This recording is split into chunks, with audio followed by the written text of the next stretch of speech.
नमस्ते, सलाम, सत श्री अकाल और सभी को आदाब। Welcome to the debate mic drop diaries की तरफ से वैचारिक विश्लेषण और बहुआयामी विमर्श के इस मंच पर आपका स्वागत है। आज हम एक ऐसे विषय पर बात कर रहे हैं जो हम सभी के जीवन से बहुत गहराई से जुड़ा है और इसकी प्रेरणा हमें मिली है रायन हॉलिडे की शानदार किताब ईगो इज़ द एनिमी से। आप में से जो लोग उन्हें जानते हैं उन्हें पता होगा कि Ryan the obstacle is the way जैसी बेहतरीन किताबों के लिए भी मशहूर हैं। उन्होंने इस किताब के मूल विचार को एक बहुत ही सटीक और चुभने वाली पंक्ति में पिरोया है। वे लिखते हैं, Wherever you are, whatever you're doing, your worst enemy already lives inside you, your ego। यानी आप जहां भी हैं, जो भी कर रहे हैं, आपका सबसे बड़ा दुश्मन पहले से ही आपके भीतर मौजूद है और वो है आपका अहंकार। और यही आज के हमारे विमर्श का मुख्य सवाल भी है। क्या अहंकार या ईगो जीवन के हर मोड़ पर, चाहे हम कुछ बनने की आकांक्षा रख रहे हों, सफलता के शिखर पर हों या विफलता के गर्त में हों, क्या ये केवल एक विनाशकारी शक्ति है? मतलब क्या ये सच में हमारा सबसे बड़ा दुश्मन है? या फिर जैसा कि इतिहास के कुछ पन्ने इशारा करते हैं, महान उपलब्धियों और दुनिया को बदलने वाली महत्वाकांक्षा की शुरुआत के लिए ये एक जरूरी ऊर्जा का काम भी करता है? देखिए, मेरा स्पष्ट रूप से यह मानना है कि अहंकार एक अस्वस्थ विचार है, एक तरह का भ्रम है जो हमें वास्तविकता से पूरी तरह काट देता है। आप किसी भी फील्ड में हो, दीर्घकालिक सफलता और सच्ची महानता का एकमात्र सुरक्षित मार्ग विनम्रता ही है। मैं आपकी बात के पीछे की भावना को समझता हूँ। विनम्रता एक बेहतरीन गुण है, इसमें कोई शक नहीं है। लेकिन मैं इसे थोड़े अलग नजरिए से देखता हूँ। मुझे लगता है कि हॉलिडे जिस विषाक्त अहंकार या टॉक्सिक ईगो की बात कर रहे हैं, वो निश्चित रूप से हानिकारक है। लेकिन जब हम इंसानी फितरत की बात करते हैं, जिसे दार्शनिक इमैनुअल कांट ने क्रूक्ड टिम्बर ऑफ ह्यूमैनिटी या इंसानियत की टेढ़ी लकड़ी कहा है, तो हमें ये मानना पड़ेगा कि इंसान कोई सीधी या परफेक्ट मशीन नहीं है। हम जटिल हैं। जब आप कोई बहुत बड़ा असामान्य जोखिम उठाते हैं या कोई ऐसा इनोवेशन करते हैं जो दुनिया की सोच बदल दे, तो उसके लिए एक खास तरह का आत्मविश्वास चाहिए होता है। एक जिद। हाँ, एक ऐसी जिद जिसे दुनिया अक्सर अहंकार कहती है। मेरे नजरिए में वो ईगो हमेशा दुश्मन नहीं होता। कई बार वो एक अपरिहार्य या इनएविटेबल टूल होता है जिसके बिना महानता की शुरुआत ही नहीं हो सकती। ये एक दिलचस्प पॉइंट है, लेकिन मैं इसे थोड़ा अलग तरीके से फ्रेम करना चाहूंगी। रियान हॉलिडे ने अपनी किताब में जिस ईगो की बात की है, वो सिगमंड फ्रॉइड वाला मनोवैज्ञानिक ईगो नहीं है जो हमारे दिमाग में संतुलन बनाता है।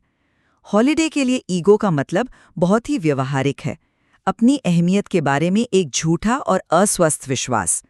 ये वो आवाज है जो आपसे कहती है कि आप बिना कुछ किए ही स्पेशल हैं, और यही कारण है कि यह हर कदम पर हमारा नुकसान करता है।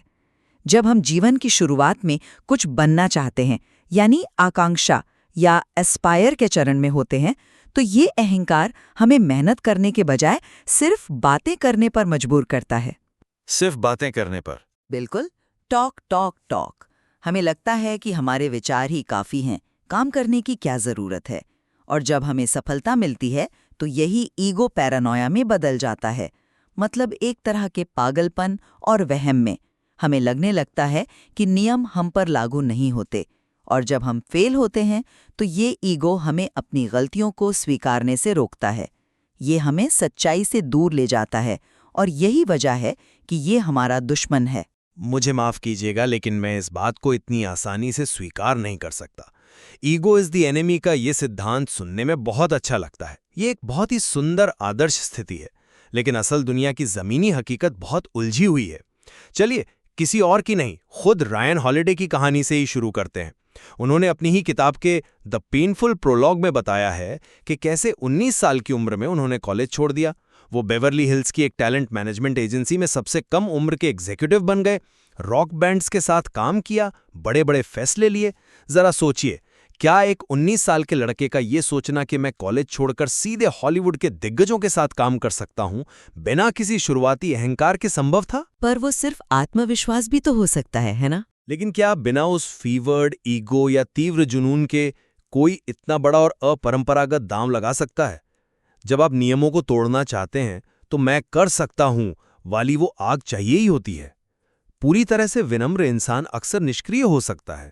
वो शायद कॉलेज में बैठकर बस नोट्स ही बनाता रह जाता।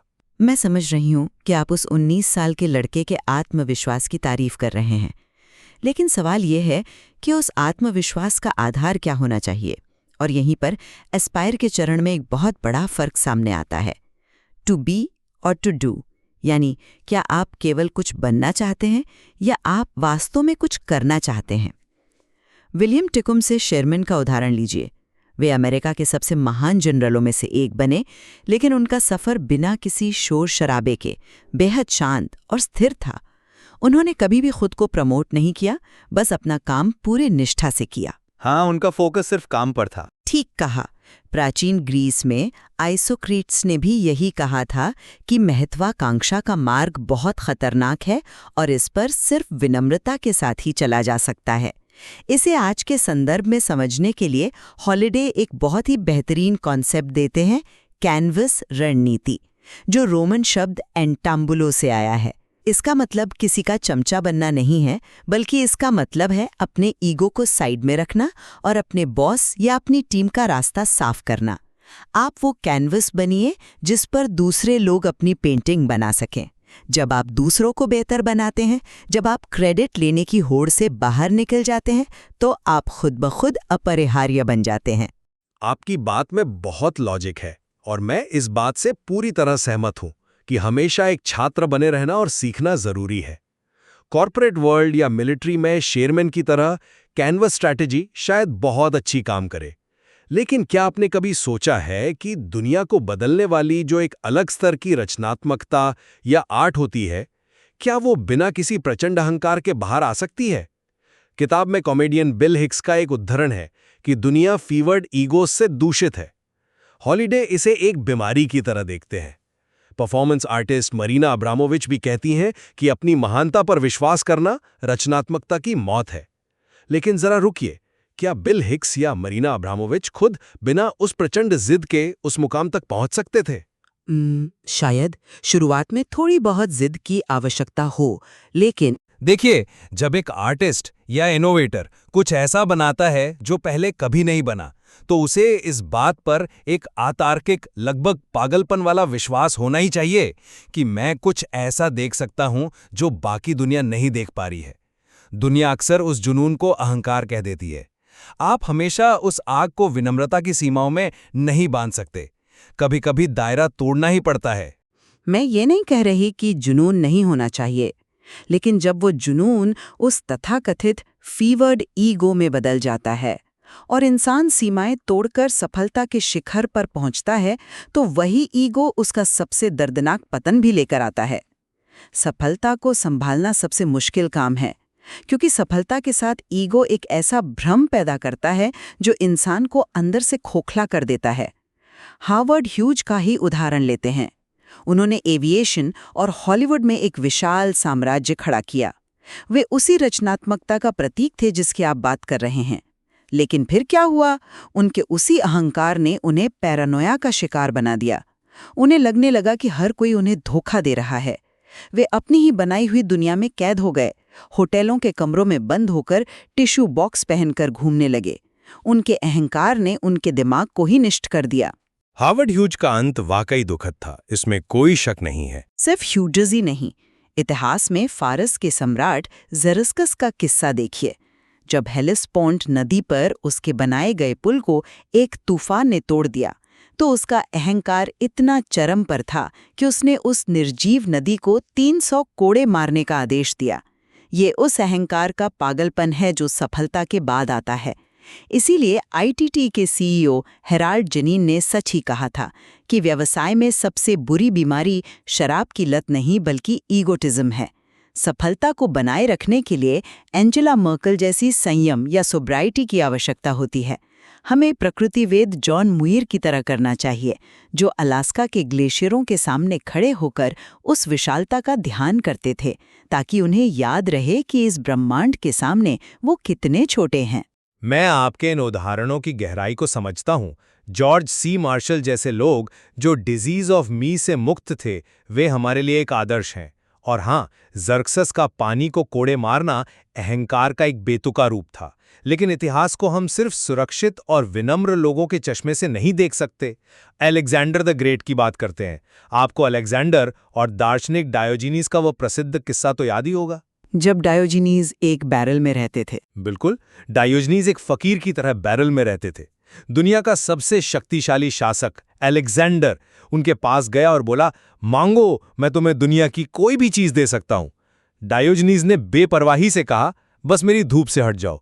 अब देखिए, डायोजनीज का अपना एक अलग अहंकार था, एक फकीराना ईगो। लेकिन अलेक्जेंडर का क्या? अलेक्जेंडर का वो असीम अहंकार ही तो उसकी उन अंतहीन विजयों का ईंधन था। वो भारत तक आ पहुंचा। भले ही उस ईगो ने उसकी व्यक्तिगत शांति छीन ली हो, भले ही वो कम उम्र में मारा गया हो, लेकिन जो ऐतिहासिक प्रभाव उसने छोड़ा वो उसी विषाक्त ऊर्जा से आया था। अगर अलेक्जेंडर भी ग्लेशियर के सामने बैठकर अपनी लघुता का ध्यान करता तो इतिहास में उसका नाम नहीं होता। ऐतिहासिक चमक सुनने में बहुत आकर्षक लगती है, लेकिन अलेक्जेंडर के साम्राज्य का उसके मरने के तुरंत बाद क्या हुआ? वो टुकड़ों में बट गया।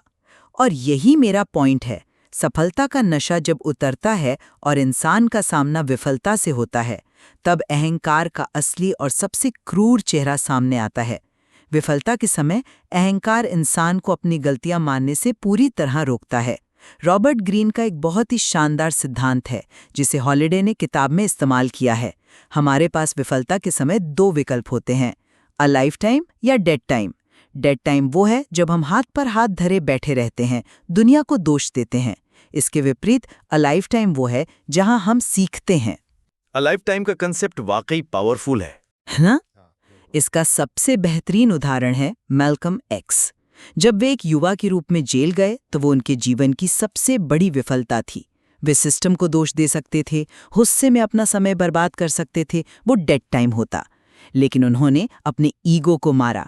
उन्होंने जेल की लाइब्रेरी से एक डिक्शनरी उठाई और उसे पहले पन्ने से लेकर आखिरी पन्ने तक हाथ से कॉपी करना शुरू कर दिया। अपने अहंकार को किनारे रखकर खुद को एक छात्र में बदल लिया। दूसरी तरफ लैंस आर्मस्ट्रॉन्ग को देखिए। जब डोपिंग के कारण उनका झूठ पकड़ा गया तो वो विफलता का क्षण था, लेकिन उनके अहंकार ने एक नार्सिस्टिक इंजरी महसूस की। अपनी गलती मानने के बजाय उन्होंने अपने ही दोस्तों पर मुकदमे कर दिए, पत्रकारों के करियर बर्बाद कर दिए। हॉलिडे इसे फाइट क्लब मोमेंट्स कहते हैं। ऐसे समय में केवल विनम्रता और वॉरेन बफे का बताया हुआ आंतरिक स्कोर कार्ड ही आपको बचा सकता है। आपको बाहरी तालियों की नहीं, बल्कि अंदर की सच्चाई की जरूरत होती है। मुझे लैंस आर्मस्ट्रॉन्ग के उदाहरण पर आपसे पूरी तरह सहमत होना पड़ेगा। वो अहंकार का एक बेहद घिनौना और विनाशकारी रूप था जिससे हर इंसान को बचना चाहिए। और मैल्कम एक्स की कहानी प्रेरणादायक है कि कैसे उन्होंने विफलता को स्वीकार कर खुद को बदला। लेकिन मैं यहाँ थोड़ा रुककर उसी इनर स्कोरकार्ड की बात पर वापस आना चाहूँगा जिसका आपने अभी जिक्र किया। जब कोई व्यक्ति बुरी तरह विफल होता है, जब पूरी दुनिया उसे खारिज कर देती है, जब हर अखबार ये कह रहा होता है कि आप हार चुके हैं, उस समय उस इनर स्कोरकार्ड पर टिके रहने के लिए इंसान के अंदर क्या होना चाहिए? एक मजबूत इरादा और सच्चाई, और एक ऐसा अडिग, लगभग अतार्किक आत्मविश्वास जो बाहरी दुनिया के शोर की बिल्कुल परवाह न करे। जब 99 लोग चिल्ला रहे हों कि आप खत्म हो चुके हैं, तब खुद से यह कहना कि नहीं, मैं सही हूं और मैं फिर से खड़ा हूंगा। क्या ये गहराई में जाकर अहंकार का ही एक बहुत रिफाइंड या परिष्कृत रूप नहीं है? विफलता की राख से उठने के लिए उस मैं का बहुत मजबूत होना जरूरी है। दुनिया इसे अहंकार का नाम दे सकती है, लेकिन मैं इसे वो जीवन शक्ति मानता हूं जो व्यक्ति को टूटने से बचाती है। मैं आपकी इस बात से इनपाय नहीं करूंगी कि राख से उठने के लिए इंसान को एक मजबूत आंतरिक शक्ति चाहिए होती है, लेकिन मैं उसे अहंकार नहीं कहूंगी। मैं उसे आत्म जागरूकता और एक गहरा पर्पस कहूंगी। अहंकार हमें अंधा करता है, जबकि पर्पस हमें रास्ता दिखाता है। रियान हॉलिडे की ये पूरी किताब असल में एक बहुत ही स्पष्ट और ऐतिहासिक चेतावनी है। हम सभी अपनी जिंदगी में कभी न कभी उन टर्निंग पॉइंट्स पर खड़े होते हैं जहां हमें चुनना होता है, और ऐसे समय में स्टोइक दर्शन का एक विचार बहुत काम आता है, सिम्पेथिया। इसका मतलब है ये समझना कि हम एक विशाल, आपस में जुड़े हुए ब्रह्मांड का एक बहुत छोटा सा हिस्सा हैं। अहंकार हमें इस जुड़ाव से काट देता है। चाहे हम एस्पायर कर रहे हों, सक्सेस एंजॉय कर रहे हों या फेलियर का सामना कर रहे हों, निरंतर सीखते रहने की प्रवृत्ति हमें सच्ची महानता तक ले जा सकती है। इसमें कोई संदेह नहीं है कि अहंकार के खतरों को पहचानना और जीवन में संयम को अपनाना बहुत जरूरी है। हॉलिडे की ये चेतावनी बहुत मूल्यवान है। लेकिन फिर से उसी इंसानियत की टेढ़ी लकड़ी पर लौटते हुए मेरा निष्कर्ष यही है कि अहंकार को इंसानी स्वभाव से पूरी तरह से निकाला नहीं जा सकता। ये आग की तरह है, एक बेहद खतरनाक हथियार।